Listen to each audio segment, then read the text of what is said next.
أشهد أن لا إله إلا الله وحده لا شريك له وأشهد أن محمدا عبده ورسوله أما بعد فأعوذ بالله من الشيطان الرجيم بسم الله الرحمن الرحيم الحمد لله رب العالمين الرحمن الرحيم مالك يوم الدين إياك نعبد وإياك نستعين اهدنا الصراط المستقيم صراط الذين أنعمت عليهم غير المغضوب عليهم ولا الضالين. ഹദരത്ത് അബൂബക്കർ സിദ്ദീഖ് റളിയല്ലാഹുവിനെ കുറിച്ചുള്ള പരാമർശമാണ് നടന്നു വരുന്നത്. ബൈഅത്ത് അഖ്ബ സാനിയെ സംബന്ധിച്ച് ഉള്ള പരാമർശത്തിൽ എഴുതപ്പെടുന്നു, ബൈഅത്ത് അഖ്ബ സാനിയുടെ അവസരത്തിൽ നബി സല്ലല്ലാഹു അലൈഹി വസല്ലമിന്റെ കൂടെ ഹദരത്ത് അബൂബക്കറും ഹദരത്ത് അലിയും നബി സല്ലല്ലാഹു അലൈഹി വസല്ലമിന്റെ പിതൃവ്യൻ ഹദരത്ത് അബ്ബാസും ഉണ്ടായിരുന്നു. ഹദരത്ത് അബ്ബാസ് ഈ പരിപാടിയുടെ പ്രധാന സംഘാടകൻ ആയിരുന്നു. അദ്ദേഹം ഹദരത്ത് അലിയെ ഒരു താഴ്വരയിൽ കാവൽക്കാരനായി നിർത്തി. മറ്റൊരു താഴ്വരയിൽ കാവലിന് സംരക്ഷണത്തിനുമായി ഹദരത്ത് അബൂബക്കറിനെയുമാണ് നിർത്തിയത്. പിന്നെ നബി സല്ലല്ലാഹു അലൈഹി വസല്ലം മദീനയിലേക്ക് ഹിജ്റത്ത് പോകുമ്പോൾ ഹദരത്ത് അബൂബക്കർ സിദ്ദീഖിൻ്റെ സഹവാസത്തെക്കുറിച്ചും പരാമർശമുണ്ട്. എഴുതുന്നു, കാഫിരീങ്ങൾ മക്ക നിവാസികളായ മുസ്ലിങ്ങൾക്ക് മേൽ അതിക്രമങ്ങൾ തുടരെ വർദ്ധിപ്പിച്ചുകൊണ്ടിരുന്നു. ആ സന്ദർഭത്തിൽ നബി സല്ലല്ലാഹു അലൈഹി വസല്ലമിന് ഒരു സ്വപ്നം കാണിക്കപ്പെട്ടു. അതിൽ മുസ്ലിങ്ങൾക്ക് 2 സ്ഥലങ്ങളാണ് കാണപ്പെട്ടത്. അവിടേക്കായിരുന്നു നബി സല്ലല്ലാഹു അലൈഹി വസല്ലം ഹിജ്റത്ത് പോകേണ്ടിയിരുന്നത്. ആ സ്ഥലം ഈന്തപ്പനകളാൽ മൂടപ്പെട്ടതായിരുന്നു. പക്ഷെ ആ സ്ഥലം കാണിക്കപ്പെടുകയോ പറയപ്പെടുകയോ ചെയ്തിരുന്നില്ല. പക്ഷെ അതിൻ്റെ ഭൂമിശാസ്ത്രവും ഭൂപ്രകൃതിയും കണ്ടുകൊണ്ട് നബി സല്ലല്ലാഹു അലൈഹി വസല്ലം സ്വയം മനസ്സിലാക്കിയത് അത് ഹജറോ അല്ലെങ്കിൽ യമാമയോ ആയിരിക്കുമെന്നാണ്. അതേക്കുറിച്ച് സഹീഹ് ബുഖാരിയിലുള്ള നിവേദനത്തിൽ പറയുന്നു. അതനുസരിച്ച് നബി സല്ലല്ലാഹു അലൈഹി വസല്ലം പറയുന്നു, ഫസഹബ വഹലി ഇല അന്നഹൽ യമാമ വൽ ഹജർ ഫൈദാ ഹിയൽ മദീനത യസ്രിബ്. അതായത് ഞാൻ മനസ്സിലാക്കുന്നത് ഈ ഭാഗത്തേക്ക് പോയി എന്നാണ്, അതായത് യമാമയിലേക്ക് ഹിജ്റിലേക്കോ. പക്ഷെ ഞാൻ കാണുന്നത് എന്താണ്? അത് യസ്രിബ് നഗരമാണ്. യമാമയും യമനിലുള്ള സുപ്രസിദ്ധ പട്ടണമാണ്. ഹിജർ എന്ന പേരിൽ 1-ലധികം ആവാസ കേന്ദ്രങ്ങൾ അറേബ്യൻ നാട്ടിൽ കാണപ്പെടുന്നുണ്ട്. ബഹ്റൈൻ്റെ ഒരു ഭാഗവും ഹിജർ എന്നറിയപ്പെടുന്നു. ഏതായിരുന്നാലും ഏതാനും കാലത്തിന് ശേഷം കാര്യങ്ങളെല്ലാം ഒരേ അവസ്ഥയിലേക്ക് എത്തിത്തുടങ്ങി. മദീനയിലുള്ള സൗഭാഗ്യവാന്മാരായ അൻസാറുകൾ ഇസ്ലാം സ്വീകരിച്ചു തുടങ്ങിയപ്പോൾ ദൈവിക സന്ദേശങ്ങളുടെ വെളിച്ചത്തിൽ ആ പറയപ്പെട്ട സ്ഥലം യസ്രിബ് തന്നെയാണെന്ന് വെളിപ്പെടുകയുണ്ടായി. പിന്നീട് ഇതാണ് മദീന എന്ന പേരിൽ സുപ്രസിദ്ധമായി തീർന്നത്. ഹസ്രത്ത് അഖ്ദസ് മസീഹ് മൗഊദ് അലി ഇസ്ലാം തിരുനബി സല്ലല്ലാഹു അലൈഹി വസല്ലമിൻ്റെ ഈ കണ്ടെത്തലിനെ സംബന്ധിച്ച് പരാമർശിച്ചുകൊണ്ട് പറയുന്നു, സഹബ വഹലി ഇല അന്നഹൽ യമാമ വൽ ഹിജറ ഫൈദാ ഹിയൽ മദീനത യസ്രിബ് എന്ന ഹദീസ് വളരെ വ്യക്തമായി മനസ്സിലാക്കി തരുന്നത് നബി സല്ലല്ലാഹു അലൈഹി വസല്ലം തൻ്റെ കണ്ടെത്തലുകളിൽ പറയപ്പെട്ട പ്രവചനത്തിലെ സ്ഥലവും സന്ദർഭവും മനസ്സിലാക്കുന്നത് വ്യക്തമായിരുന്നു എന്നാണ്. നബി സല്ലല്ലാഹു അലൈഹി വസല്ലം മക്കയിലെ മർദ്ദിതരും പ്രയാസം അനുഭവിക്കുന്ന സഹാബാക്കൾക്കും മുസ്ലിങ്ങൾക്കും മദീനയിലേക്ക് ഹിജ്റത്ത് ചെയ്യാൻ അനുമതി നൽകുകയും നിർദ്ദേശം നൽകുകയും ചെയ്തു. അതേ തുടർന്ന് മുസ്ലിങ്ങൾ മദീനയിലേക്ക് ഹിജ്റത്ത് ചെയ്യാൻ തുടങ്ങി. മറുഭാഗത്ത് ബൈഅത്ത് ഉഖ്ബ സാനിയയ്ക്ക് ശേഷം ഹിജ്റത്തും ത്വരിതഗതിയിലായി. വീടുകളും നാടുകളും കാലിയായിക്കൊണ്ടിരുന്നു.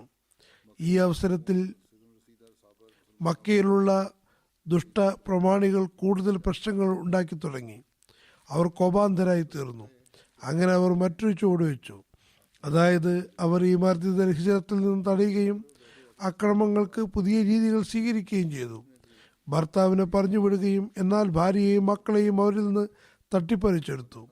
ചിലപ്പോൾ സാമ്പത്തിക കാര്യങ്ങൾ തടസ്സമാക്കിക്കൊണ്ട് അതവരിൽ നിന്ന് പിടിച്ചെടുത്തു.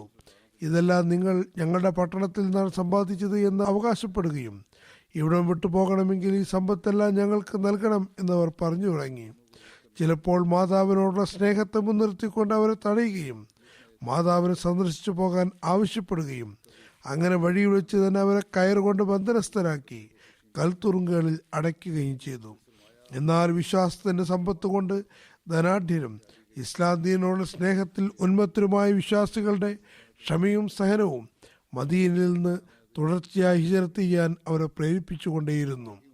ഏതായിരുന്നാലും ഹിജ്റത്ത് ചെയ്യാൻ സാധ്യമായിരുന്ന ഏറെക്കുറെ ഓരോ മുസ്ലിമും മക്കയെ ഒഴിവാക്കിക്കൊണ്ടിരിക്കുകയാണ്.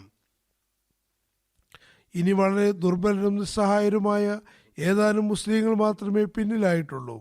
അവരെ സംബന്ധിച്ച് വിശുദ്ധ ഖുർആനിൽ ഇങ്ങനെ പറയുന്നു: ഇല്ലൽ മുസ്തഹസഫീന മിനർ റിജാലി വന്നിസായി വൽ വിൽദാനി ലാ യസ്തതിഊന ഹീലതൻ വലാ യഹ്തദൂന സബീല. സ്ത്രീ പുരുഷന്മാരിൽ നിന്നും കുട്ടികളിൽ നിന്നും വളരെ ദുർബലായവരും മറ്റ് മാർഗങ്ങളൊന്നുമില്ലാത്തവരും അവർക്ക് പുറത്തു പോകുന്നതിന് മാർഗങ്ങളൊന്നുമില്ലായിരുന്നു. അവർക്ക് പുറമെ നബി സല്ലല്ലാഹു അലൈഹി വസല്ലം മക്കയിൽ തന്നെ അള്ളാഹുവിൻ്റെ കൽപ്പനയും പ്രതീക്ഷിച്ച് കഴിയുകയായിരുന്നു. ഹദ്റത്ത് അലിയും മക്കയിൽ തന്നെയായിരുന്നു. പക്ഷേ ഹദ്റത്ത് അബൂബക്കർ സിദ്ദീഖ് ഹിജ്റത്തിന് അനുമതി ചോദിച്ചുകൊണ്ട് നബി സല്ലല്ലാഹു അലൈഹി വസല്ലം സവിധത്തിൽ ഹാജരായപ്പോൾ നബി സല്ലല്ലാഹു അലൈഹി വസല്ലം പറഞ്ഞു: നിൽക്കുക, എനിക്കും അനുമതി കിട്ടുമെന്ന് ഞാൻ പ്രതീക്ഷിക്കുന്നു. മറ്റൊരു നിവേദനമനുസരിച്ച് നബി തിരുമേനി സല്ലല്ലാഹു അലൈഹി വസല്ലം പറയുന്നു: നിങ്ങൾ ധൃതി കാണിക്കേണ്ടതില്ല. ഒരുപക്ഷെ അള്ളാഹു നിങ്ങളോടൊപ്പം ഒരു സുഹൃത്തുള്ള സംവിധാനവും ചെയ്തേക്കാം. അപ്പോൾ അബൂബക്കർ പറഞ്ഞു: യാ റസൂലല്ലാഹ്, എൻ്റെ മാതാപിതാക്കൾ അങ്ങേക്ക് തണ്ടമായിരിക്കട്ടെ.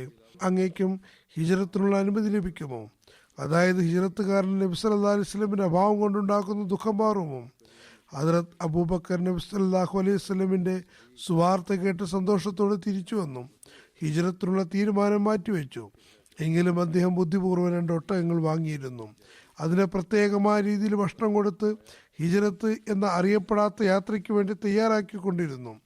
ഈ കാര്യങ്ങളെ പരാമർശിച്ചുകൊണ്ട് ഹദ്റത്ത് മുസ്ലിം മൗദ് റളിയല്ലാഹു അൻഹു പറയുന്നു: നബി സല്ലല്ലാഹു അലൈഹി വസല്ലമിന്റെ സുഹൃത്തുക്കളും ഹിജ്റത്തിന് തയ്യാറായി. ഒന്നിനു ശേഷം മറ്റൊന്നായി കുടുംബങ്ങൾ മക്കയിൽ നിന്ന് അപ്രത്യക്ഷമായിക്കൊണ്ടിരുന്നു. ദൈവിക സിംഹാസനത്തെ പ്രതീക്ഷിച്ചു കഴിഞ്ഞിരുന്ന അവർ കൂടുതൽ ധൈര്യവാന്മാരായി തീർന്നു. ചില സന്ദർഭങ്ങളിൽ ഒരൊറ്റ രാത്രി കൊണ്ട് തന്നെ മക്കയിലുള്ള ഒരു പ്രദേശത്തിലെ മുഴുവൻ വീടുകളും താഴിട്ട് പൂട്ടിയ നിലയിലായി. രാവിലെ നാട്ടുകാർ വസ്തു ഇടവഴികൾ നിശബ്ദമായി കണ്ടപ്പോൾ അന്വേഷിച്ചു തുടങ്ങി. ആ പ്രദേശത്തുള്ള മുഴുവൻ ആളുകളും മദീനയിലേക്ക് ഹിജ്റത്ത് ചെയ്തു എന്നവർ മനസ്സിലാക്കി. ഇസ്ലാമിൻ്റെ ഈ ആഴത്തുള്ള പ്രഭാവം കണ്ടപ്പോൾ മക്കയിലുള്ള ആളുകളുടെ ഉള്ളിലേക്ക് അതേക്കുറിച്ച് വിവരങ്ങൾ പരന്നു തുടങ്ങിയപ്പോൾ അവർ അത്ഭുത പരതന്ത്രരായി തീർന്നു. അവസാനം മക്ക മുസ്ലിങ്ങളിൽ നിന്ന് തികച്ചും കാലിയായിക്കൊണ്ടിരുന്നു. കേവലം ഏതാനും അടിമകളും നബി സല്ലല്ലാഹു അലൈഹി വസല്ലമയും ഹദ്റത്ത് അബൂബക്കറും ഹദ്റത്ത് അലിയും മാത്രം മക്കയിൽ അവശേഷിച്ചു. തുടർന്ന് അദ്ദേഹം എഴുതുന്നു: മക്കയിലെ നിഷേധികൾക്ക് മറ്റുള്ളവരെ അപേക്ഷിച്ച് നബി സല്ലല്ലാഹു അലൈഹി വസല്ലമയുമായി സ്വതവേ കൂടുതൽ വിദ്വേഷവും വൈരാഗ്യവും ഉണ്ടായിരുന്നു. കാരണം നബി സല്ലല്ലാഹു അലൈഹി വസല്ലമിന്റെ അധ്യാപനം കൊണ്ടാണ് ജനങ്ങളിൽ ശിർക്കിനെതിരെ എതിർപ്പ് പരക്കുന്നത് എന്നവർ കണ്ടിരുന്നു. നബി തിരുമേനി സല്ലല്ലാഹു അലൈഹി വസല്ലം വധിക്കുകയാണെങ്കിൽ സമൂഹത്തിലെ മറ്റുള്ളവർ സ്വയം ഛിന്നഭിന്നമായി പോകുമെന്നും അവർ മനസ്സിലാക്കിയിരുന്നു. അതുകൊണ്ട് മറ്റുള്ളവരെ അപേക്ഷിച്ച് തിരുനബി സല്ലല്ലാഹു അലൈഹി വസല്ലമയാണ് അവർ ശ്രദ്ധിച്ചിരുന്നത്. എങ്ങനെയെങ്കിലും തിരുനബി സല്ലല്ലാഹു അലൈഹി വസല്ലം തൻ്റെ വാദഗതികളിൽ നിന്നും പിന്മാറണമെന്ന് അവർ ആഗ്രഹിച്ചു. എന്നാൽ പ്രയാസങ്ങൾ ഉണ്ടായിരുന്നിട്ട് കൂടി നബി സല്ലല്ലാഹു അലൈഹി വസല്ലം സഹാബാക്കൾക്ക് പലായനത്തിലുള്ള കൽപ്പന നൽകി. പക്ഷേ ദുഃഖങ്ങളും പ്രയാസങ്ങളും എല്ലാം ഉണ്ടായിട്ടും സ്വയം മക്കയിൽ നിന്നും ഹിജ്റത്ത് ചെയ്തില്ല. കാരണം അള്ളാഹുവിൽ നിന്നും കൽപ്പന ഒന്നും വന്നിട്ടുണ്ടായിരുന്നില്ല. അങ്ങനെ ഹദ്റത്ത് അബൂബക്കർ താൻ ഹിജ്റത്ത് ചെയ്യട്ടെ എന്ന് നബി സല്ലല്ലാഹു അലൈഹി വസല്ലമയോട് ചോദിച്ചപ്പോൾ നബി സല്ലല്ലാഹു അലൈഹി വസല്ലം ഇങ്ങനെ പ്രതിവചിച്ചു: താങ്കൾ നിൽക്കുക, എനിക്കും അനുമതി കിട്ടുമെന്ന് പ്രതീക്ഷിക്കുന്നു. ദാറുന്നദവിയിൽ നിഷേധികൾ നബി സല്ലല്ലാഹു അലൈഹി വസല്ലമിന് എതിരിൽ ഗൂഢാലോചനയ്ക്ക് വേണ്ടി ഒത്തുകൂടി. അതേക്കുറിച്ച് എഴുതുന്നു: മക്കയിലെ മൂപ്പന്മാർ മുസ്ലിങ്ങൾ അവരുടെ കയ്യിൽ നിന്ന് രക്ഷപ്പെട്ടു എന്ന കാരണത്താൽ അവരെ വളരെയധികം കോപാകുലരും അസ്വസ്ഥരുമാക്കി. അതേ തുടർന്ന് അവർ ദാറുന്നദവിയിൽ ഒത്തുകൂടി. അല്ലാമ ഇബ്നു ഇസ്ഹാഖ് പറയുന്നു, ഖുറൈശികൾ നബി സല്ലല്ലാഹു അലൈഹി വസല്ലമിന്റെ കൂടെ കുറച്ചാളുകൾ കൂടിയെന്നും അവർ മക്കക്കാരോ ആ നാട്ടുകാരോ അല്ലെന്നും കാണുകയുണ്ടായി.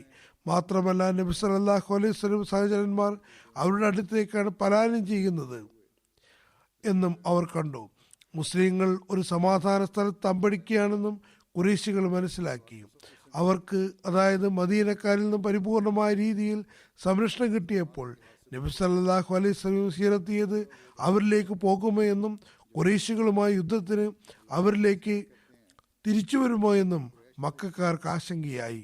അങ്ങനെ തിരുനബിയുടെ കാര്യത്തിന് വേണ്ടി അവർ ദാറുന്നദവിയിൽ ഒത്തുകൂടി. ഇത് ഖുസാ ബിൻ കിലാബിന്റെ വീട്ടിലായിരുന്നു. ഖുറൈശികൾ അവരുടെ എല്ലാ തീരുമാനങ്ങളും എടുത്തിരുന്നത് ഇവിടെ വെച്ചായിരുന്നു. അവർക്ക് തിരുനബിയെ സംബന്ധിച്ച് ആശങ്ക ഉണ്ടാകുമ്പോഴെല്ലാം അവർ അതേക്കുറിച്ച് കൂടിയാലോചന നടത്താൻ ഇവിടെ എത്തിയിരുന്നു. ഒരു നിവേദനത്തിൽ പറയുന്നു, ഹദരത്ത് അബ്ദുല്ലാഹ് ബിൻ അബ്ബാസ് നിവേദനം ചെയ്യുന്നു, അവർ ഈ കാര്യത്തിന് വേണ്ടി ഒത്തുകൂടിയപ്പോൾ അവർ പരസ്പരം ഒരു ഉടമ്പടിയിൽ ഏർപ്പെട്ടു. അവർ ദാറുന്നദവിയിലെത്തി നബി സല്ലല്ലാഹു അലൈഹി വസല്ലം സംബന്ധിച്ച് കൂടിയാലോചന നടത്തുന്നതാണ്. അവർ ശപഥം ചെയ്യാൻ ഒരുമിച്ച് കൂടിയിരുന്ന ദിവസം യൗമ സഹമത്ത് എന്നാണ് പറയപ്പെടുന്നത്. അവർക്ക് മുന്നിൽ ഒരു വൃദ്ധനായ വ്യക്തി ഇബ്ലീസിനെ പോലെ പ്രത്യക്ഷപ്പെട്ടു. അതായത് ഇബ്ലീസിന് സ്വഭാവമുള്ള ഒരു മനുഷ്യൻ. അയാളൊരു പുതപ്പ് പൊതിച്ചിരുന്നു. ദാറുന്നദവിയുടെ കവാടത്തിൽ അയാൾ നിന്നു. ആളുകൾക്ക് അയാളെപ്പറ്റി അറിയില്ലായിരുന്നു. അവർ വഴിയിൽ അയാളെ കണ്ടപ്പോൾ ഈ വൃദ്ധൻ ആരാണെന്ന് അവർ ചോദിച്ചു. അയാൾ പറഞ്ഞു, ഞാൻ നജീദിലെ ഒരു വൃദ്ധനായ വ്യക്തിയാകുന്നു. നിങ്ങൾ ഒരു ഉടമ്പടിയിൽ എത്തിയിരിക്കുന്നു എന്ന് ഞാൻ കേട്ടു. നിങ്ങൾ എന്താണ് പറയുന്നതെന്ന് കേൾക്കാനാണ് ഞാൻ വന്നിട്ടുള്ളത്. നിങ്ങൾക്കത് മുഖേന എന്തെങ്കിലും അഭിപ്രായം അല്ലെങ്കിൽ പ്രയോജനം കിട്ടുമെന്ന് ഞാൻ പ്രതീക്ഷിക്കുന്നു. അതായത് തന്നെ സംബന്ധിച്ച് അവർ പറഞ്ഞു, ശരി, അകത്തേക്ക് വരൂ. അങ്ങനെ അയാൾ അവരോടൊപ്പം അകത്തേക്ക് പോയി. അവിടെ ഖുറൈശി മൂപ്പന്മാരുടെ ഒരു വലിയ സംഘം ഒത്തുകൂടിയിരുന്നു.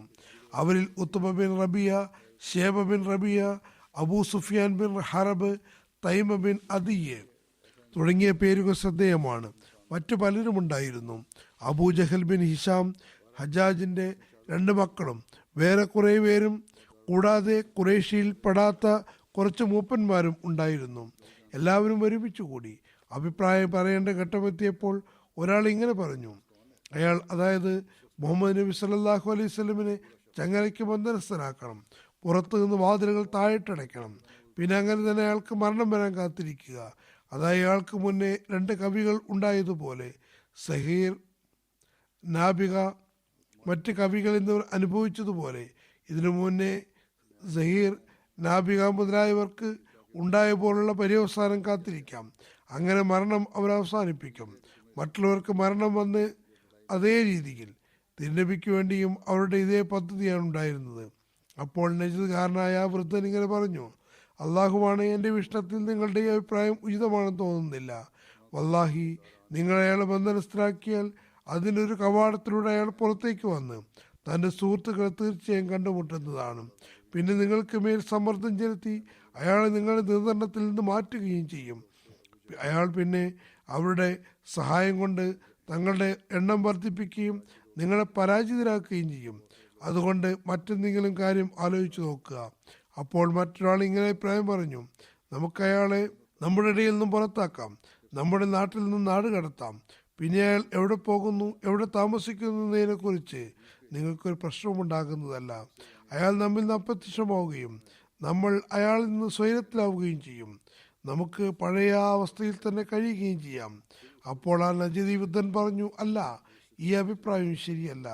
നിങ്ങൾക്കറിയില്ലേ അയാൾ എത്ര നല്ല കാര്യമാണ് സംസാരിക്കുന്നത്, എത്ര മധുരമായാണ് സംസാരിക്കുന്നത്. അയാൾ തൻ്റെ കാര്യങ്ങൾ എങ്ങനെയാണ് ജനങ്ങളെ തൻ്റെ പരിധിയിൽ വരുത്തുന്നത്. അള്ളാഹുവാണേ, നിങ്ങൾ അങ്ങനെ ചെയ്യുകയാണെങ്കിൽ നിങ്ങൾ സമാധാനത്തിലായിരിക്കുകയില്ല. അയാൾ ഏതെങ്കിലും അറേബ്യൻ ഗോത്രത്തിലേക്ക് ഇറങ്ങുകയും തൻ്റെ കാര്യങ്ങൾ മുഖേന അവർക്ക് മേൽ ആധിപത്യം സ്ഥാപിക്കുകയും അവർ അയാളെ പിന്തുണയ്ക്കുകയും ചെയ്യും. പിന്നെ നിങ്ങൾക്കെതിരെ മുന്നേറും. നിങ്ങൾ നിങ്ങളുടെ പട്ടണത്തിൽ തന്നെ ചവിട്ടി മെതിക്കപ്പെടും. കാര്യങ്ങളെല്ലാം നിങ്ങൾക്ക് കൈവിട്ടു പോകും. പിന്നെ അയാൾ തോന്നുന്നത് പോലെ നിങ്ങൾ പെരുമാറും. അതുകൊണ്ട് ഇതല്ലാതെ മറ്റെന്തെങ്കിലും കാര്യം നോക്കുക. അപ്പോൾ അബൂജഹൽ പറഞ്ഞു, എൻ്റെ അഭിപ്രായത്തിൽ ഖുറൈശി ഗോത്രത്തിൽ ആഢ്യത്വവും കുലീനതയുമുള്ള ഓരോരോ യുവാവിനെയും തിരഞ്ഞെടുക്കുക. അവരുടെ ഓരോരുത്തരുടെയും കയ്യിൽ മൂർച്ചയേറിയ വാൾ നൽകുകയും വേണം. പിന്നെ അവർ മുഹമ്മദ് സല്ലല്ലാഹു അലൈഹി വസല്ലം വധിക്കാൻ പുറപ്പെടണം. ഒരാളെ ആക്രമിക്കുന്നത് പോലെ എല്ലാവരും ഒരുമിച്ച് കൂടി അയാളെ ആക്രമിക്കണം. അങ്ങനെ അയാളെ വധിക്കണം. ഇത്തരത്തിൽ നമുക്ക് അയാളിൽ നിന്ന് സ്വസ്ഥത ലഭിക്കുന്നതാണ്. ഇങ്ങനെ വധിക്കുകയാണെങ്കിൽ അയാളുടെ രക്തത്തിൻ്റെ പങ്ക് എല്ലാ ഗോത്രങ്ങളിലും വിഭജിക്കപ്പെടും. ബനു അബ്ദു മനാഫിന് എല്ലാ ഗോത്രങ്ങളും പൊരുതാൻ കെൽപ്പുണ്ടാവുകയില്ല. അങ്ങനെയാകുമ്പോൾ കൊലക്കുറ്റത്തിൻ്റെ പിഴയിൽ മാത്രം അവർ തൃപ്തരാകുന്നതാണ്. നമ്മെ സമയത്തോളം അത് കൊടുത്താൽ മതി. അപ്പോൾ ആ നജിദ് വൃദ്ധൻ പറഞ്ഞു, ഇതാണ് ശരിയായ അഭിപ്രായം. ബാക്കിയൊക്കെ അനർത്ഥ വർത്തമാനങ്ങളാണ്. ചുരുക്കത്തിൽ എല്ലാവരും ഈ അഭിപ്രായത്തിൽ ഐക്യപ്പെട്ടുകൊണ്ട് പിരിഞ്ഞുപോയി. മറുഭാഗത്ത് അള്ളാഹു നബി സല്ലല്ലാഹു അലൈഹി വസല്ലമിന് ഈ കാര്യങ്ങളും അറിയിച്ചു കൊടുത്തുകൊണ്ട് പറഞ്ഞു, വയദ്കുറു ബികല്ലദീന കഫറു ലിയുസ്ബിതൂക വയഖ്തുലൂക ഔ യുഖ്രിജൂക വയംകുറൂന വയംകുറുല്ലാഹ് വല്ലാഹു ഖൈറുൽ മാകിരീൻ.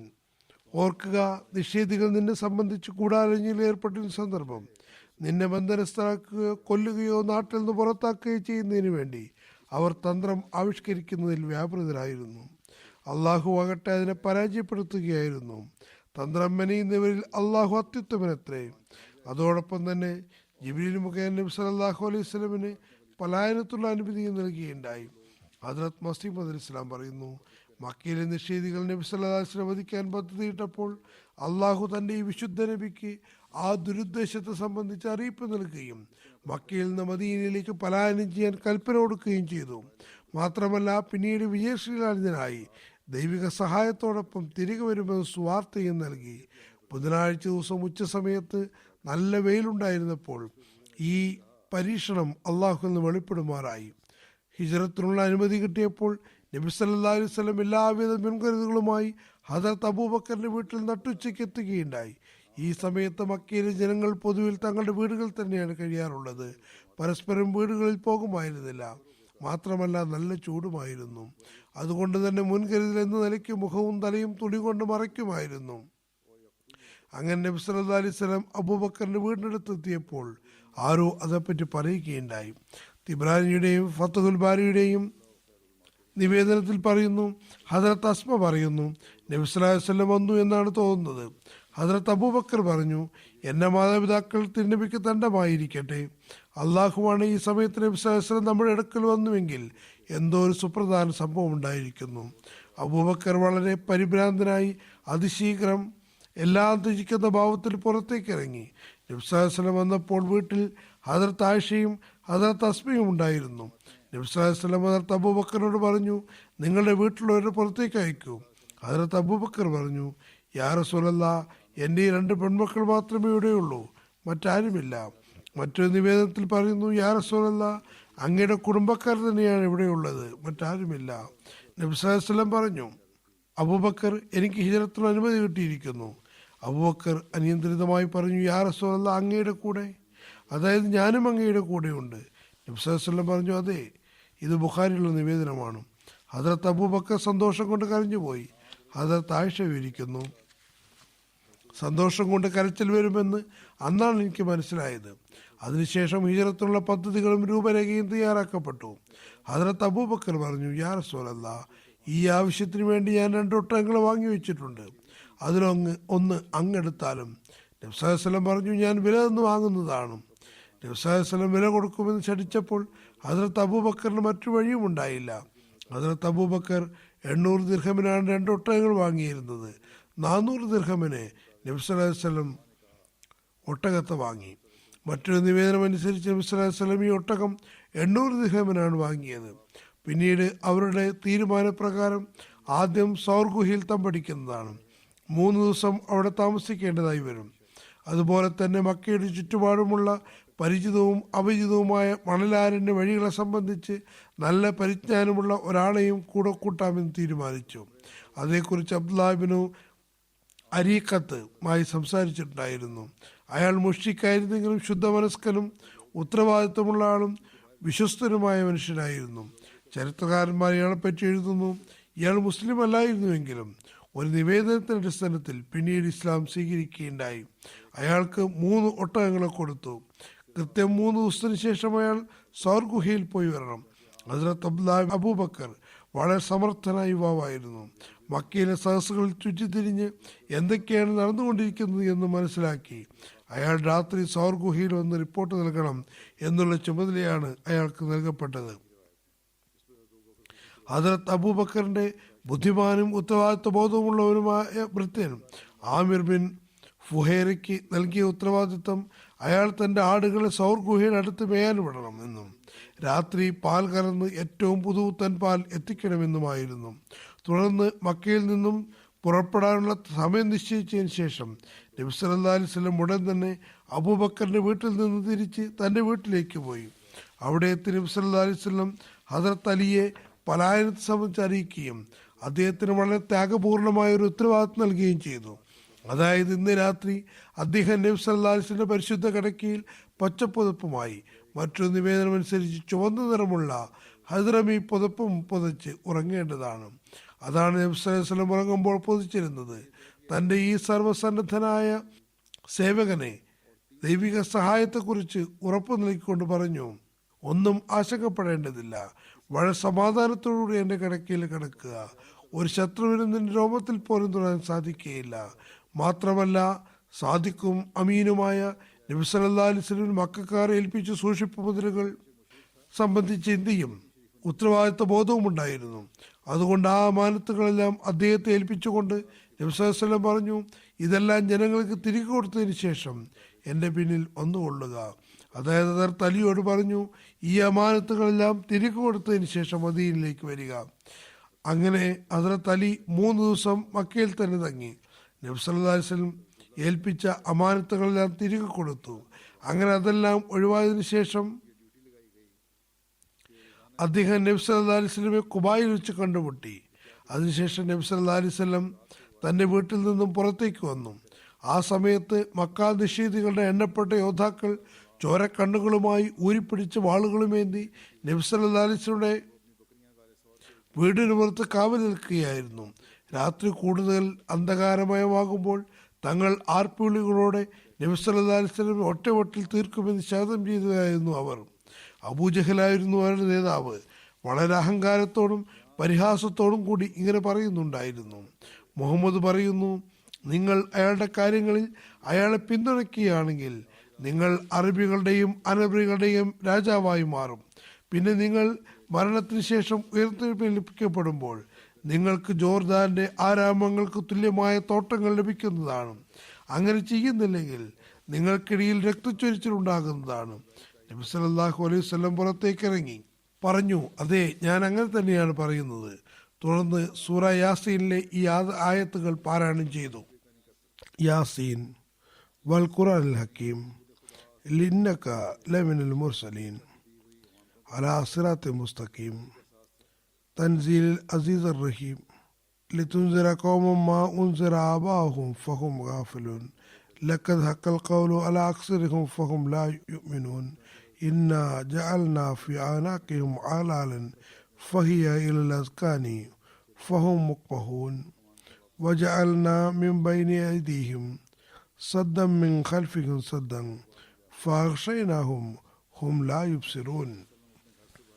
യാസീൻ, യാ സയ്യിദ്, അലിയോ നേതാവേ, ഈ ജ്ഞാനപൂർണമായ ഖുർആനാണ് സത്യം. തീർച്ചയായും നീ പ്രവാചകന്മാരിൽപ്പെട്ടവനാകുന്നു. നീ നേർമാർഗത്തിലാണ് നിലകൊള്ളുന്നത്. പ്രതാപവാനും അത്യധികം കരുണ ചെയ്യുന്നവനുമായ അള്ളാഹുവിൽ നിന്ന് അവതരിച്ചതാണിത്. നീ ഒരു ജനതയ്ക്ക് മുന്നറിയിപ്പ് നൽകുന്നതിന് വേണ്ടി അവരുടെ പൂർവ്വപിതാക്കൾക്ക് മുന്നറിയിപ്പ് നൽകപ്പെട്ടിട്ടില്ല.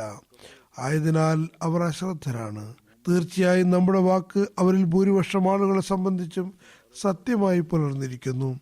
ആകയാൽ അവർ വിശ്വസിക്കുന്നില്ല. അവരുടെ കഴുത്തുകളിൽ നാം ചങ്ങലകൾ ഇട്ടിട്ടുണ്ട്. അവ അവരുടെ താടിയെല്ലുകൾ വരെ എത്തിയിട്ടുമുണ്ട്. അതിനാൽ അവർ ഊർധ്വമുഖരാണ്. നാം അവരുടെ മുന്നിൽ ഒരു തടസ്സമുണ്ടാക്കിയിരിക്കുന്നു. അവരുടെ പിന്നിലും ഒരു തടസ്സമുണ്ടാക്കിയിട്ടുണ്ട്. അങ്ങനെ നാം അവരെ മൂടിയിരിക്കുകയാണ്, ആയതിനാൽ അവർ ഒന്നും തന്നെ കാണുന്നില്ല. നബി സല്ലല്ലാഹു അലൈഹി വസല്ലം അവരുടെ കണ്ണുകളിൽ മറയിട്ടുകൊണ്ട് അവരുടെ മുന്നിലൂടെ തന്നെ പോയി. അള്ളാഹുവിൻ്റെ കുതിരത്ത് നോക്കുക. നബി സല്ലല്ലാഹു അലൈഹി വസല്ലം അവർക്ക് ആർക്കും കാണാൻ കഴിഞ്ഞില്ല. അവർ ഇടയ്ക്കിടയ്ക്ക് എത്തു നോക്കുന്നുമുണ്ടായിരുന്നു. നബി സല്ലല്ലാഹു അലൈഹി വസല്ലമിൻ്റെ വിരിയിൽ തന്നെ കണ്ടുകൊണ്ട് അവർ തൃപ്തരായിക്കൊണ്ടിരുന്നു. ഈ സംഭവത്തെ പരാമർശിച്ചുകൊണ്ട് ഹദരത്ത് മീർസാ ബഷീർ അഹമ്മദ് സാബ് സീറത്ത് ഖാത്തബുൻ നബിയിൽ എഴുതുന്നു, ആ രാത്രി അന്ധകാര നിബിഡമായിരുന്നു. അക്രമികളായ വിവിധ ഖുറൈശി ഗോത്രങ്ങൾ തങ്ങളുടെ രക്തദാഹവുമായി നബി സല്ലല്ലാഹു അലൈഹി വസല്ലമിൻ്റെ വീടിന് ചുറ്റും കൂടുകയും വീടിനെ വളയുകയും ചെയ്തിരുന്നു. നബി സല്ലല്ലാഹു അലൈഹി വസല്ലം രാവിലെ പുറത്തേക്ക് ഇറങ്ങുമ്പോൾ ഒരൊറ്റ ആക്രമണത്താൽ നബി സല്ലല്ലാഹു അലൈഹി വസല്ലം വകവരുത്താനാണ് അവർ കാത്തിരുന്നത്. നബി സല്ലല്ലാഹു അലൈഹി വസല്ലം പക്കൽ ചില നിഷേധികളുടെ സൂക്ഷിപ്പുതലുണ്ടായിരുന്നു. വളരെ കഠിനരായ ശത്രുക്കൾ ചിലർ തങ്ങളുടെ സൂക്ഷിപ്പുതലുകൾ നബി സല്ലല്ലാഹു അലൈഹി വസല്ലം സത്യസന്ധതയും വിശ്വാസതയും കാരണം നബി സല്ലല്ലാഹു അലൈഹി വസല്ലം പക്കലാണ് സൂക്ഷിക്കാൻ ഏൽപ്പിച്ചിരുന്നത്. തിന്നബിയാകട്ടെ ഹദരത്ത് അലിക്ക് ആ സൂക്ഷിപ്പുതലുകളുടെ കണക്കുകൾ മനസ്സിലാക്കി കൊടുത്തു. ആ അമാനത്തുകൾ തിരികെ കൊടുക്കാതെ മക്കയിൽ നിന്നും പുറപ്പെടരുതെന്നും അലിയോട് താക്കീത് ചെയ്തിരുന്നു. തുടർന്ന് നബി സല്ലല്ലാഹു അലൈഹി വസല്ലം അദ്ദേഹത്തോട് പറഞ്ഞു, നീ എൻ്റെ വിരിപ്പിൽ കിടക്കുക, യാതൊരു തരത്തിലുള്ള പ്രയാസവും അള്ളാഹുവിൻ്റെ അനുഗ്രഹത്താൽ അദ്ദേഹത്തിന് ഏൽക്കേണ്ടി വരികയില്ലെന്ന് സാന്ത്വനം നൽകുകയും ചെയ്തിരുന്നു. നബി സല്ലല്ലാഹു അലൈഹി വസല്ലം തൻ്റെ ചുമന്ന പുതപ്പ് അദ്ദേഹത്തിന് മേൽ വിരിച്ചു കൊടുത്തു. അതിനുശേഷം അള്ളാഹുവിൻ്റെ നാമത്തിൽ വീട്ടിൽ നിന്നും പുറപ്പെട്ടു. ആ സമയത്ത് ഉപരോധം ഏർപ്പെടുത്തിയവർ നബി സല്ലല്ലാഹു അലൈഹി വസല്ലം വാതിലുണ്ടായിരുന്നു. നബി സല്ലല്ലാഹു അലൈഹി വസല്ലം ഇത്രയും അതിരാവിലെ വീട്ടിൽ നിന്നും പുറത്തിറങ്ങുമെന്നും അവർ ഊഹിച്ചിട്ട് പോലും ഉണ്ടായിരുന്നില്ല. അവർ എത്രമാത്രം അശ്രദ്ധരായിരുന്നു എന്നാൽ അവരുടെ കണ്ണുകളിൽ മറയിട്ടതുപോലെ അവർക്കിടയിലൂടെ നബി സല്ലല്ലാഹു അലൈഹി വസല്ലം പുറപ്പെട്ടു. അവർക്കാർക്കും അതേപ്പറ്റി അറിവ് പോലും കിട്ടിയില്ല. നബി സല്ലല്ലാഹു അലൈഹി വസല്ലം വീട് വളഞ്ഞിരുന്ന ഖുറൈശികൾ ഇടയ്ക്കിടെ വീടുകളിലേക്ക് എത്തി നോക്കിയിരുന്നു. അവിടെ ഹദരത്ത് അലി കിടക്കുന്നു കണ്ടപ്പോൾ അവർ സമാധാനിക്കുകയായിരുന്നു. എന്നാൽ നേരം വെളുത്തപ്പോൾ അവരുടെ ഇര കയ്യിൽ നിന്നും പോയതായി അവർക്ക് മനസ്സിലായി. അപ്പോൾ അവർ അങ്ങോട്ടും ഇങ്ങോട്ടും ഓടിത്തുടങ്ങി. മക്കയുടെ വീതികളിൽ സഹാബാക്കളുടെ വീടുകളിൽ അവർ അന്വേഷിച്ചെത്തി. പക്ഷെ അവർക്കൊന്നും മനസ്സിലായില്ല. ഈ ദേഷ്യത്തിൽ അവർ ഹദരത്ത് അലിയെ പിടികൂടുകയും കുറെ മർദ്ദിക്കുകയും ചെയ്തു. ഹദരത്ത് മസീഹ് മൗഊദ് അലൈഹി ഇസ്ലാം ഈ വിഷയത്തെ പരാമർശിച്ചുകൊണ്ട് പറയുന്നു, നബി സല്ലല്ലാഹു അലൈഹി വസല്ലം അവിചാരിതമായി തൻ്റെ ചിരപുരാതനമായ നാടുപേക്ഷിച്ചു. ശത്രുക്കൾ തിരുനബിയെ വധിക്കുന്നതിന് വേണ്ടി 4 ഭാഗത്തു നിന്നും ആ പരിശുദ്ധ ഭവനത്തെ ഘെരാവ് ചെയ്തിരുന്നു. ആ സമയത്ത് തൻ്റെ ഒരു ഭക്തദാസനെ അദ്ദേഹത്തിൻ്റെ അസ്തിത്വം സ്നേഹത്തിൻ്റെയും വിശ്വാസത്തിൻ്റെയും മൂശയിൽ വാർത്തെടുക്കപ്പെട്ടതായിരുന്നു. ജീവൻ പണയം വെച്ച് നബി സല്ലല്ലാഹു അലൈഹി വസല്ലം വിരിപ്പിൽ നബി സല്ലല്ലാഹു അലൈഹി വസല്ലം നിർദ്ദേശപ്രകാരം മുഖം മറച്ച് കിടക്കുകയായിരുന്നു. ശത്രുക്കളുടെ രഹസ്യാന്വേഷണം നബി സല്ലല്ലാഹു അലൈഹി വസല്ലമയ്ക്ക് എത്താതിരിക്കാനായിരുന്നു അങ്ങനെ ചെയ്തത്. അവരാകട്ടെ ഇദ്ദേഹത്തെ നബി സല്ലല്ലാഹു അലൈഹി വസല്ലം ആണെന്ന് കരുതി വധിക്കുന്നതിന് വേണ്ടി കാത്തു നിൽക്കുകയുമായിരുന്നു. കസ് ബഹരെ കസ് സർനദ്ഹദ് ജാൻ നഫ്ഷാനന്ദ് ഇഷ്കസ്ത് കെ ഈന്ദ കാർ ബസിദക്ക് കുനാനന്ദ്. അതായത് ആരും മറ്റൊരാൾക്ക് വേണ്ടി തന്നെ തലവെച്ചു കൊടുക്കാറില്ല, ജീവനും അർപ്പിക്കാറില്ല. ഇത് ഓരോരുത്തരെ കൊണ്ട് ചെയ്യിപ്പിക്കുന്നത് ആത്യന്തികവും സ്വച്ഛവുമായ അനുരക്തി മാത്രമാണ്. പറയുന്നു, നബി സല്ലല്ലാഹു അലൈഹി വസല്ലം രാത്രിയുടെ ഏതോ യാമത്തിൽ തൻ്റെ വീട്ടിൽ നിന്നും പുറപ്പെട്ടു. അല്ല, ഇത് ആ സമയത്തെക്കുറിച്ചുള്ള നിവേദനം മാത്രമാണ്. അതിൽ അഭിപ്രായ വ്യത്യാസമുണ്ട്. ചിലർ പറയുന്നു ആദ്യ സമയത്താണെന്നും, മറ്റു ചിലർ അർദ്ധരാത്രി എന്നും, വേറെ ചിലർ അന്ത്യയാമം എന്നും പറയുന്നുണ്ട്. ചുരുക്കത്തിൽ ഏത് സമയത്താണ് നബി സല്ലല്ലാഹു അലൈഹി വസല്ലം തൻ്റെ വീട്ടിൽ നിന്നും പുറത്തേക്ക് പോയത് സംബന്ധിച്ച് വന്നിട്ടുള്ള നിവേദനങ്ങളിൽ അഭിപ്രായ വ്യത്യാസമുണ്ട്. അതിനെപ്പറ്റി ഞാൻ പരാമർശിക്കാം. ഒരു റിവായത്തിൽ പറയുന്നു, നബി സല്ലല്ലാഹു അലൈഹി വസല്ലം രാത്രിയുടെ അവസാന യാമത്തിലാണ് വീട്ടിൽ നിന്നും പുറത്തേക്ക് വന്നത്. മുഹമ്മദ് ഹുസൈൻ ഹൈക്കൽ എഴുതുന്നു, രാത്രിയുടെ അന്ത്യയാമത്തിൽ ഹദരത്ത് മുഹമ്മദ് സല്ലല്ലാഹു അലൈഹി വസല്ലം മുശ്രിക്കീങ്ങളുടെ അശ്രദ്ധ കാരണം അബൂബക്കറിന്റെ വീട്ടിലേക്ക് പുറപ്പെട്ടു. അവിടെ നിന്ന് 2 പേരും വീടിന്റെ പിന്നിലുള്ള വാതിലിലൂടെ ഇറങ്ങി തെക്കുഭാഗത്ത് സൗർ ഗുഹയിലേക്ക് നീങ്ങി. ഇനി മറ്റൊരു നിവേദനമുണ്ട്, നബി സല്ലല്ലാഹു അലൈഹി വസല്ലം അർദ്ധരാത്രിയുടെ സമയത്താണ് പുറപ്പെട്ടത്. ദലായിലുൻ നുബുവയിൽ എഴുതുന്നു, നബി സല്ലല്ലാഹു അലൈഹി വസല്ലം ഹദരത്ത് അബൂബക്കറും രാത്രിയുടെ സമയത്ത് സൗർ ഗുഹയിലേക്ക് പുറപ്പെടുകയുണ്ടായി. മദാരിജുൻ നുബുവ എന്ന ഗ്രന്ഥത്തിൽ എഴുതിയിരിക്കുന്നു, നബി സല്ലല്ലാഹു അലൈഹി വസല്ലം പ്രഭാതവേളയിൽ ഹിജ്റത്ത് ചെയ്യാൻ ഉദ്ദേശിച്ചപ്പോൾ വൈകുന്നേരം തന്നെ ഹദരത്ത് അലി മുർത്തദയോട് പറഞ്ഞു, ഇന്ന് രാത്രി നീ ഇവിടെ തന്നെ ഉറങ്ങണം. അങ്ങനെ മുശ്രിക്കീങ്ങൾ സംശയത്തിലാക്കപ്പെടുകയും യഥാർത്ഥ അവർക്ക് അറിയാതെ പോവുകയും ചെയ്യും. ഹദരത്ത് മീത ബഷീർ അഹമ്മദ് സാഹിബ് എഴുതുന്നു, നബി സല്ലല്ലാഹു അലൈഹി വസല്ലം രാത്രിയുടെ ആദ്യഘട്ടത്തിൽ വീട്ടിൽ നിന്നും പുറപ്പെടുകയായിരുന്നു. ഇതിൻ്റെ വിശദീകരണത്തിൽ അദ്ദേഹം എഴുതുന്നു, ഉപരോധക്കാർ നബി സല്ലല്ലാഹു അലൈഹി വസല്ലമയുടെ വീട്ടിന് മുന്നിലുണ്ടായിരുന്നു. നബി സല്ലല്ലാഹു അലൈഹി വസല്ലം രാത്രിയുടെ ആദ്യഘട്ടത്തിൽ തന്നെ പുറത്തേക്ക് പോകുമെന്ന് അവർ ചിന്തിച്ചിട്ട് പോലുമില്ലായിരുന്നു. അവർ എത്രമാത്രം അശ്രദ്ധരായിരുന്നു എന്നാൽ നബി സല്ലല്ലാഹു അലൈഹി വസല്ലം അവരുടെ കണ്ണിൽ പൊടിയിട്ട് അവരുടെ ഇടയിലൂടെ പുറത്തേക്ക് പോയി. അവർക്ക് അറിയാൻ പോലും കഴിഞ്ഞില്ല. നബി സല്ലല്ലാഹു അലൈഹി വസല്ലം നിശബ്ദനായും അതിശീഘ്രവും മക്കയിലെ ഇടവഴികളിലൂടെ മക്കയുടെ പുറത്തേക്ക് കടന്നു. കുറഞ്ഞ സമയത്തിന് ശേഷം ജനവാസ കേന്ദ്രങ്ങളിൽ നിന്ന് പുറത്തേക്ക് വന്നു. സോർ ഗുഹയുടെ വഴിയിലൂടെ നീങ്ങി. ഹദ്രത്ത് അബൂബക്കറുമായി നേരത്തെ തന്നെ എല്ലാ കാര്യങ്ങളും തീരുമാനിച്ചുറച്ചിരുന്നു. അദ്ദേഹവും വഴിയിൽ കണ്ടുമുട്ടി. ഹദ്രത്ത് മുസ്ലിം മൗദ് ഇതേക്കുറിച്ച് ഉള്ള നിവേദനങ്ങൾ എടുത്തു പറയുന്നു. ജനങ്ങൾ നബി സല്ലല്ലാഹു അലൈഹി വസല്ലം വീടിന് മുന്നിൽ നബി സല്ലല്ലാഹു അലൈഹി വസല്ലം വധിക്കുന്നതിന് വേണ്ടി ഒരുമിച്ച് കൂടിയപ്പോൾ നബി സല്ലല്ലാഹു അലൈഹി വസല്ലം രാത്രിയുടെ അന്ധകാരത്തിൽ ഹിജ്റത്തിനുള്ള നിയ്യത്തുമായി തൻ്റെ വീട്ടിൽ നിന്ന് പുറപ്പെടുകയായിരുന്നു. മക്കയിലുള്ള ആളുകൾ അവരുടെ ഉദ്ദേശത്തെക്കുറിച്ച് നബി സല്ലല്ലാഹു അലൈഹി വസല്ലമിനും വിവരം കിട്ടിയിരിക്കുമെന്ന് തീർച്ചയായും ഊഹിച്ചിരുന്നു. പക്ഷേ എന്നിട്ടും അവരുടെ മുന്നിലൂടെ നബി സല്ലല്ലാഹു അലൈഹി വസല്ലം കടന്നുപോയപ്പോൾ അവർ കരുതിയത് അത് മറ്റാരോ ആണെന്നാണ്. നബി സല്ലല്ലാഹു അലൈഹി വസല്ലമേൽ അക്രമം നടത്തുന്നതിന് പകരം അവർ സ്വയം ഒതുങ്ങി മാറിക്കൊടുക്കുകയാണ് ചെയ്തത്. കാരണം അവരുടെ ലക്ഷ്യത്തെക്കുറിച്ച് ഒരു കാരണവശാലും നബി സല്ലല്ലാഹു അലൈഹി വസല്ലമിന് അറിവ് കിട്ടരുത് എന്നാണ് അവർ ആഗ്രഹിച്ചത്. ആ രാത്രിയുടെ ആദ്യ ദിവസം തന്നെ നബി സല്ലല്ലാഹു അലൈഹി വസല്ലമയോടൊപ്പം ഹിജ്റത്ത് ചെയ്യാൻ അബൂബക്കറിനും അറിയിപ്പ് കൊടുത്തിരുന്നു. അങ്ങനെ അദ്ദേഹവും നബി സല്ലല്ലാഹു അലൈഹി വസല്ലമയുടെ കൂടെ കൂടി. അങ്ങനെ അവർ രണ്ടുപേരും കൂടി ഏതാനും സമയത്തിനകം മക്കയിൽ നിന്ന് പുറപ്പെട്ടു. ഹദരത്ത് മസീഹ് മൗഊദ് ഇസ്ലാമിൻ്റെ വിവരണത്തിൻ്റെ അടിസ്ഥാനത്തിൽ നബി സല്ലല്ലാഹു അലൈഹി വസല്ലം പ്രഭാതവേളയിലാണ് വീട്ടിൽ നിന്നും പുറപ്പെട്ടത്. അദ്ദേഹം പറയുന്നു, നബി സല്ലല്ലാഹു അലൈഹി വസല്ലം പോകുന്ന സമയത്തൊരു ശത്രുവിനും അത് കാണാൻ കഴിഞ്ഞില്ല. വാസ്തവത്തിൽ അത് പ്രഭാത നേരമായിരുന്നു. എല്ലാ എതിരാളികളും നബി സല്ലല്ലാഹു അലൈഹി വസല്ലമയുടെ വീട് ഉപരോധിക്കുകയായിരുന്നു. അള്ളാഹു സൂറ യാസീനിൽ പരാമർശിച്ച പോലെ അവരുടെ എല്ലാവരുടെയും ശത്രുവിന്റെ കണ്ണുകൾക്ക് മീതെ ആവരണം ഇടപെട്ടു. നബി സല്ലല്ലാഹു അലൈഹി വസല്ലം അവരുടെ കണ്ണുകളിൽ പൊടിയിട്ടു. ചുരുക്കത്തിൽ വ്യത്യസ്ത നിവേദനങ്ങളാണ് ഇതേക്കുറിച്ചുള്ളത്. ഏതായാലും അതിൻ്റെ പരിണിതഫലം നിഷേധികൾക്ക് മനസ്സിലാക്കാൻ കഴിഞ്ഞില്ല എന്ന് തന്നെയാണ്. ഇനി നബി സല്ലല്ലാഹു അലൈഹി വസല്ലം ഏത് ഭാഗത്തേക്കാണ് പോയതെന്നത് സംബന്ധിച്ചും വ്യത്യസ്ത നിവേദനങ്ങളുണ്ട്. ഒരു നിവേദനം നമുക്ക് ഇങ്ങനെ കാണാം.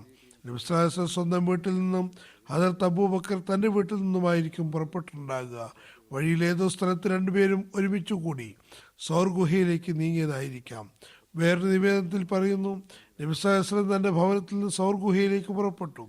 കുറച്ച് സമയത്തിന് ശേഷം നബി സല്ലല്ലാഹു അലൈഹി വസല്ലം വീട്ടിലെത്തിയപ്പോൾ ഹദരത്ത് അലി അദ്ദേഹത്തോട് പറഞ്ഞു, നബി സല്ലല്ലാഹു അലൈഹി വസല്ലം പുറപ്പെട്ടു പോയിരിക്കുന്നു.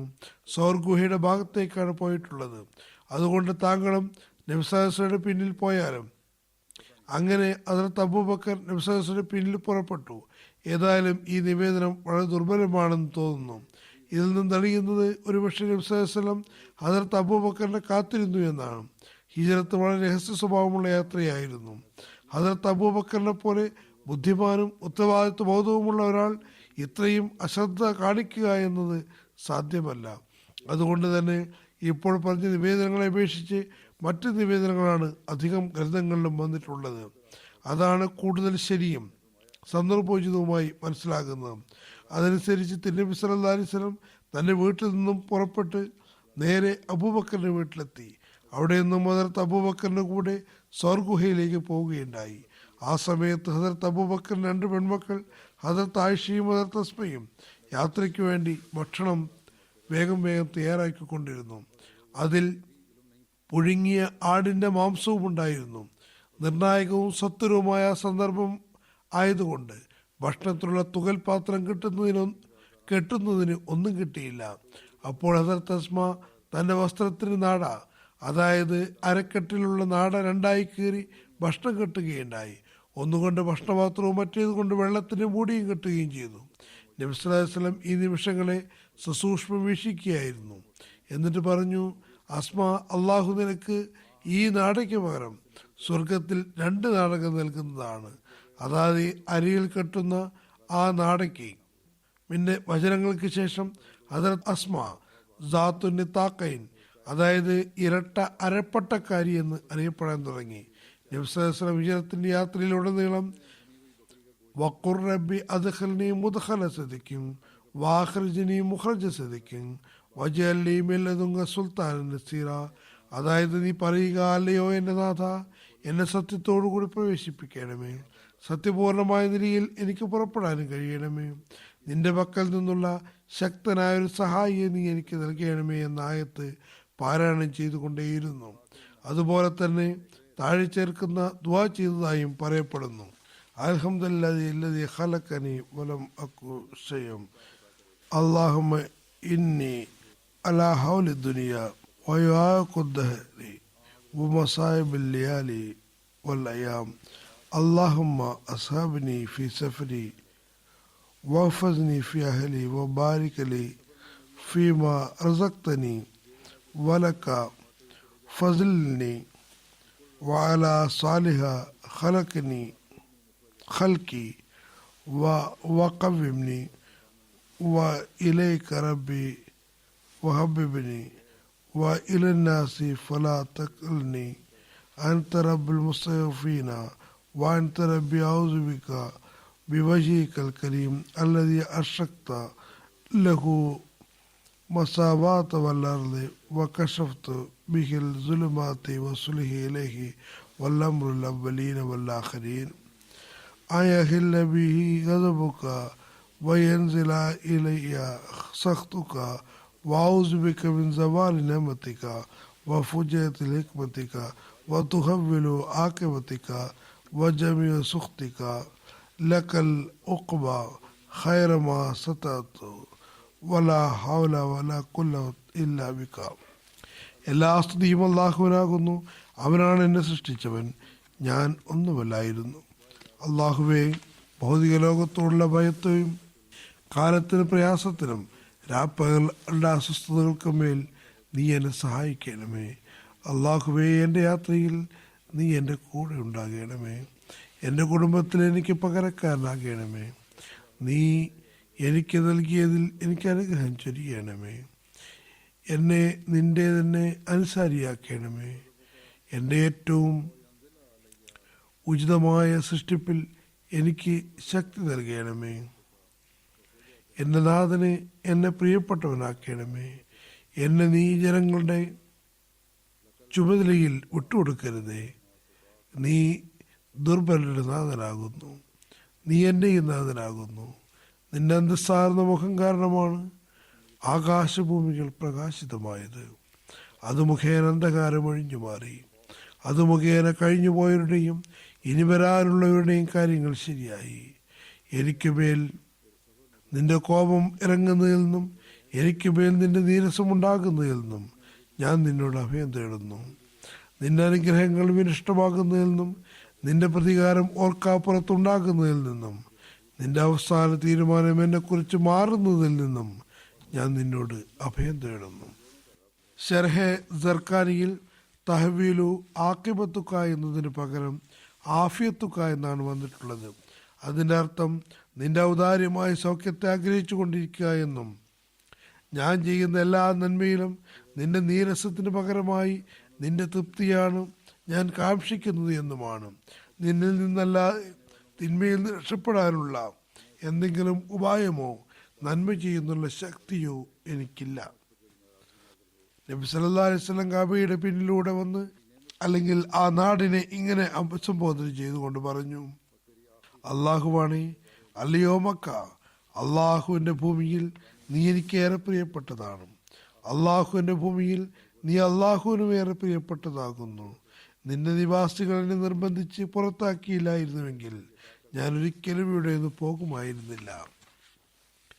ഇമാം ബഹിക്ക് എഴുതുന്നു, സൗർ ഗുഹയിലേക്കുള്ള യാത്രാവഴിയിൽ ചിലപ്പോൾ അബൂബക്കർ നബി സല്ലല്ലാഹു അലൈഹി വസല്ലം മുന്നിൽ നടക്കുമായിരുന്നു, ചിലപ്പോൾ പിന്നിലാകുമായിരുന്നു, ചിലപ്പോൾ ഇടതുഭാഗത്തോ ചിലപ്പോൾ വലതുഭാഗത്തോ ആകുമായിരുന്നു. നബി സല്ലല്ലാഹു അലൈഹി വസല്ലം ചോദിച്ചപ്പോൾ പറഞ്ഞു: യാ റസൂലല്ലാഹ്, ആരോരുമില്ലാത്തപ്പോൾ എനിക്ക് തോന്നുന്നത് ഞാൻ അങ്ങയുടെ മുന്നിലാകാമെന്നാണ്. ആരെങ്കിലും ആക്രമിക്കുമെന്ന ആശങ്ക എന്തെങ്കിലും തോന്നുമ്പോൾ ഞാൻ അങ്ങയുടെ പിന്നിലാകുന്നു. അങ്ങെല്ലാ നിലയ്ക്കും സുരക്ഷിതനും സംരക്ഷിതനുമാകുന്നു എന്ന് കാണുമ്പോൾ ഞാൻ അങ്ങയുടെ ഇടതുവശത്തോ വലതുവശത്തോ ആകുന്നു. ഒരു നിവേദനത്തിന്റെ അടിസ്ഥാനത്തിൽ സൗർ ഗുഹ എത്തുമ്പോഴേക്കും ആ പർവ്വതയാത്രയിൽ നബി സല്ലല്ലാഹു അലൈഹി വസല്ലമിന്റെ പരിശുദ്ധ ചരണങ്ങൾ വ്രണിതമായിട്ടുണ്ടായിരുന്നു. മറ്റൊരു നിവേദന പ്രകാരം വഴിയിൽ ഒരു കല്ല് തട്ടിയത് കാരണം നബി സല്ലല്ലാഹു അലൈഹി വസല്ലമിന്റെ പരിശുദ്ധ കാലുകളിൽ നിന്നും മുറിവ് പറ്റിയിരുന്നു. സൗർ ഗുഹ എത്തിയപ്പോൾ ഹദ്രത്ത് അബൂബക്കർ നബി സല്ലല്ലാഹു അലൈഹി വസല്ലമിനോട് പറഞ്ഞു, അങ്ങ് എവിടെ തന്നെ നിന്നാലും ആദ്യം ഞാൻ അകത്തേക്ക് കടന്ന് ഗുഹയുടെ അകം വൃത്തിയാക്കാം. എന്തെങ്കിലും ബുദ്ധിമുട്ടിക്കുന്നതുണ്ടെങ്കിൽ അതിനെ ഞാൻ ആദ്യം അഭിമുഖീകരിക്കാം. അങ്ങനെ അദ്ദേഹം അകത്തേക്ക് പ്രവേശിച്ചു. ഗുഹയ്ക്കകം വൃത്തിയാക്കി. അതിനുള്ളിലുണ്ടായിരുന്ന പൊത്തുകളും മാളങ്ങളും മറ്റും തൻ്റെ വസ്ത്രങ്ങൾ കൊണ്ട് അടച്ചു വെച്ചു. തുടർന്ന് നബി സല്ലല്ലാഹു അലൈഹി വസല്ലമയെ അകത്തേക്ക് ക്ഷണിച്ചു. പറയപ്പെടുന്നു, നബി സല്ലല്ലാഹു അലൈഹി വസല്ലം ഹദ്റത്ത് അബൂബക്കറിന്റെ മടിയിൽ തലവെച്ചു കിടന്നു. ഒരു മാളത്തിന് മുകളിൽ തുണി വെച്ചിട്ടുണ്ടായിരുന്നില്ല. ഒരുപക്ഷെ അപ്പോൾ കണ്ടിട്ടില്ലായിരിക്കാം. അതിനുമേൽ ഹദ്റത്ത് അബൂബക്കർ തന്റെ കാൽ വെച്ചു. നിവേദനങ്ങളിൽ പറയുന്നു, ഈ മാളത്തിലൂടെ തേളോ പാമ്പോ മറ്റോ അദ്ദേഹത്തെ കൊത്തിക്കൊണ്ടിരുന്നു. പക്ഷേ തന്റെ ചലനം കൊണ്ട് നബി സല്ലല്ലാഹു അലൈഹി വസല്ലം വിശ്രമത്തിന് ഭംഗം വരുമോ എന്ന ഭയം കാരണം അദ്ദേഹം യാതൊരു വിധത്തിലും ഇളകിയില്ല. എത്രത്തോളം എന്നാൽ നബി സല്ലല്ലാഹു അലൈഹി വസല്ലം കണ്ണു തുറന്നപ്പോൾ ഹദ്റത്ത് അബൂബക്കറിന്റെ വിവരണമായ മുഖം കണ്ടു ചോദിച്ചു, എന്താണ് പറ്റിയത്? അദ്ദേഹം എല്ലാ കാര്യങ്ങളും പറഞ്ഞു. നബി സല്ലല്ലാഹു അലൈഹി വസല്ലം തന്റെ പരിശുദ്ധ ഉമിനീർ അവിടെ തടവി. പിന്നീട് ആ കാലിനൊന്നും പറ്റാത്ത വിധത്തിൽ അത് സുഖപ്പെടുകയും ചെയ്തു. മറുഭാഗത്ത് മക്ക ഖുറൈശികൾ നബി സല്ലല്ലാഹു അലൈഹി വസല്ലമിനെ വളഞ്ഞിരിക്കുകയായിരുന്നു. ആരോ ഒരാൾ ചോദിച്ചു, ഇവിടെ നിങ്ങൾ എന്താണ് നിൽക്കുന്നത്? അയാൾ ചോദിച്ചപ്പോൾ അവർ പറഞ്ഞു, ഞാൻ മുഹമ്മദിനെ ഊടുവഴികളിലൂടെ പോകുന്നത് കണ്ടു. അപ്പോൾ അയാൾ ആഗതനെ പരിഹസിച്ചുകൊണ്ട് പറഞ്ഞു, അദ്ദേഹം വീടിനകത്ത് കിടക്കയിൽ തന്നെയുണ്ട്. ഞങ്ങളെല്ലാവരും തുടർച്ചയായി അദ്ദേഹത്തിന് മുന്നിൽ കണ്ണു നട്ടിരിക്കുകയാണ്. അങ്ങനെ രാത്രിയായപ്പോൾ നേരത്തെ തന്നെ തീരുമാനിച്ച പദ്ധതി അനുസരിച്ച് അയാൾ വളരെ ശീഘ്രഗതിയിൽ അകത്തേക്ക് പോയി. അവിടെ പുതപ്പും പുതച്ചുറങ്ങുന്നത് ഞങ്ങൾ കണ്ടതാണ്. പക്ഷേ അത് തലിയായിരുന്നു അവിടെ ഉണ്ടായിരുന്നത്. അദ്ദേഹത്തോട് ചോദിച്ചു, മുഹമ്മദ് എവിടെ? അപ്പോൾ അദ്ദേഹം പറഞ്ഞു, എനിക്കറിയില്ല. അപ്പോൾ മുശ്രിക്കുകൾ അദ്ദേഹത്തെ ശകാരിക്കാനും മർദ്ദിക്കാനും തുടങ്ങി.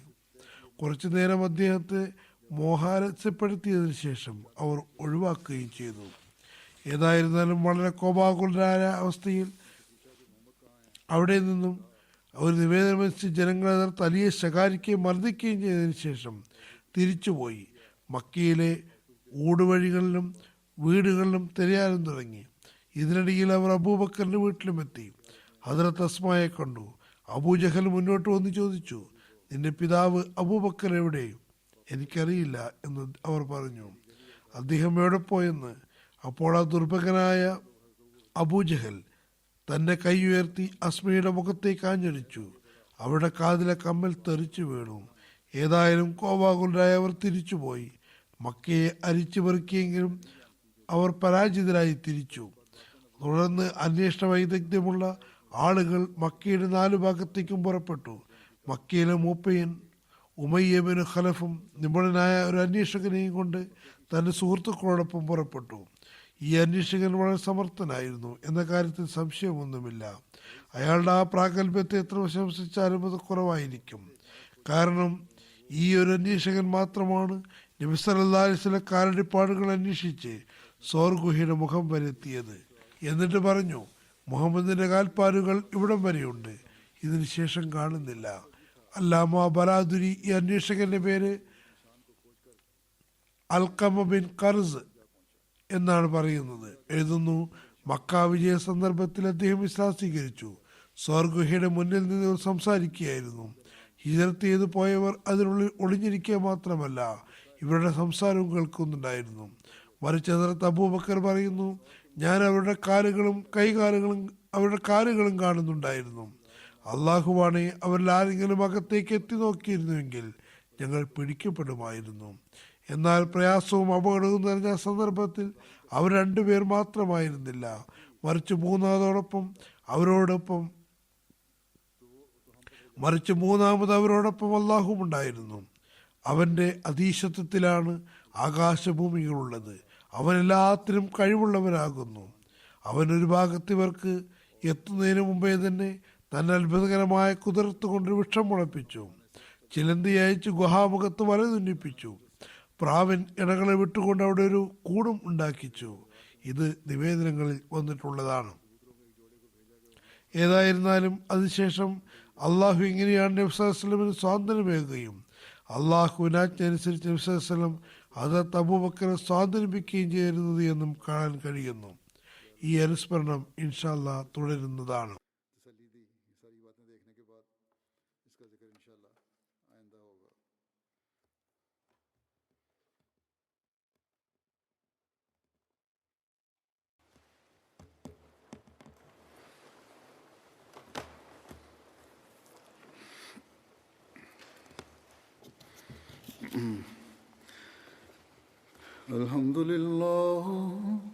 الحمد لله نحمده ونستعينه ونستغفره ونؤمن به ونتوكل عليه ونعوذ بالله من شرور أنفسنا ومن سيئات أعمالنا من يهده الله فلا مضل له ومن يضلل فلا هادي له ونشهد أن لا إله إلا الله ونشهد أن محمدا عبده ورسوله عباد الله رحمكم الله إن الله يأمر بالعدل والإحسان وإيتاء ذي القربى وينهى عن الفحشاء والمنكر والبغي يعظكم لعلكم تذكرون اذكروا الله يذكركم وادعوه يستجب لكم ولذكر الله أكبر.